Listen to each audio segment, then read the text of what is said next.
Il a fière allure, le navire russe Admiral Gorchkov à quai dans le port de Richards Bay, Afrique du Sud. Aux côtés de son homologue chinois, il s'offre au regard des curieux comme une part intégrante des manœuvres militaires de ces deux pays avec la marine sud-africaine. Programmée du 17 au 27 février, celle-ci devrait culminer à partir de mercredi au large de Durban. Ces entraînements entre armées sont courantes, mais dans le contexte de la guerre en Ukraine, elles ont lancé un vaste débat dans et hors du pays. Je pense que tout le monde est d'accord. Ces exercices n'ont pas vraiment une importance militaire particulière pour les trois pays. Il est plus probable que cela soit une position politique et symbolique d'amitié et d'unité des membres des BRICS. Les BRICS. L'Afrique du Sud tient beaucoup à son statut dans cette alliance de 5 pays émergents incluant Russie et Chine.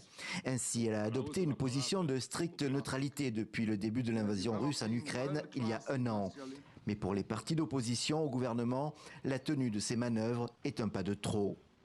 Imaginons que le navire russe aille ensuite en Ukraine. Sommes-nous responsables de complicité ? Selon moi, nous ne sommes ni neutres ni pacifiques quand nous utilisons des navires pour des entraînements qui seront ensuite utilisés dans une situation de guerre. Les manœuvres ont contrarié les Européens et les Américains. La porte-parole de la Maison-Blanche exprimant même, selon ses mots, l'inquiétude des États-Unis. D'autant que les relations Chine-États-Unis sont au plus bas.